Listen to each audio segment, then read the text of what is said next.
Ang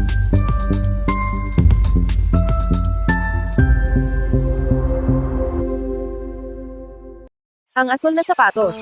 Sa isang maliit at tahimik na baryo, nakatira ang batang si Miko, isang batang pailay na may malaking pangarap sa puso. Kasama niya ang kanyang ama na si Mang Ruben, isang simpleng sapatero na kilala sa kanilang lugar dahil sa husay niyang gumawa ng sapatos.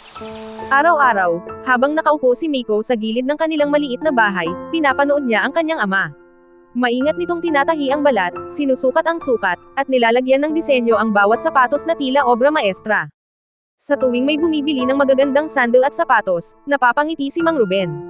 Ngunit si Miko, tahimik lamang na nakamasid. Sa kanyang puso, may kirot.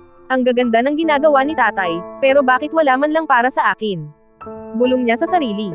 Madalas niyang makita ang mga batang tumatakbo sa labas, masaya, malaya, at nakasuot ng magagandang sapatos. Lalo siyang naiinggit, hindi lamang dahil sa sapatos, kundi dahil sa kakayahang tumakbo. Isang gabi, habang siya'y mahimbing na natutulog, nanaginip si Miko. Sa kanyang panaginip, siya ay nakatayo, hindi na pailay. Nakasuot siya ng napakagandang asol na sandal na kumikislap sa liwanag. Mayroon din siyang sapatos na makintab, at tsinelas na napakalambot sa paa.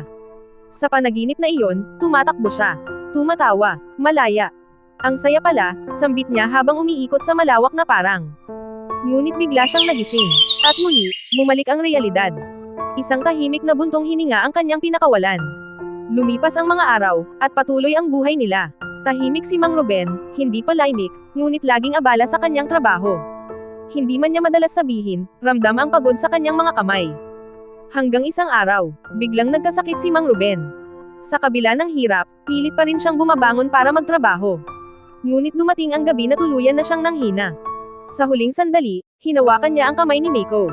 Anak, patawad kong, hindi kita, nabigyan ng, lahat, mahina niyang sabi. Napaluha si Miko. Hindi po, Tay, sapat na po kayo, sagot niya habang umiiyak. Ngunit huli na ang lahat.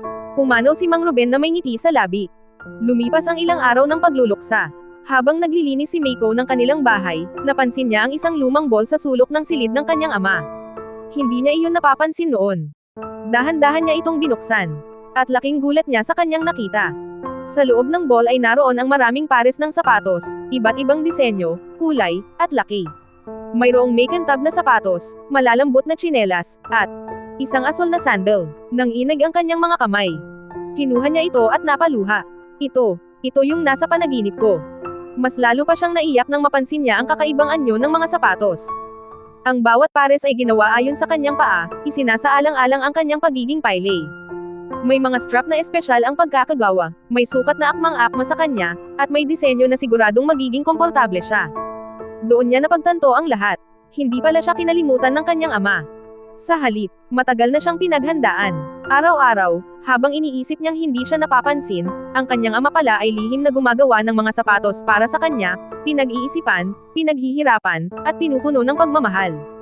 Napaupo si Miko sa sahig habang yakap-yakap ang asol na sandal.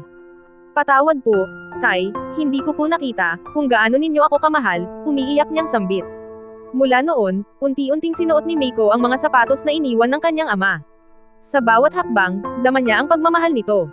At kahit hindi siya makatakbo tulad ng iba, natuto siyang lumakad ng may tapang, may tiwala, at may pagmamahal sa puso. Aral ng kwento, hindi lahat ng pagmamahal ay naipapakita sa salita.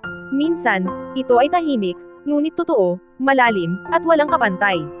Huwag nating hintayin na mawala ang isang tao bago natin makita ang kanyang halaga.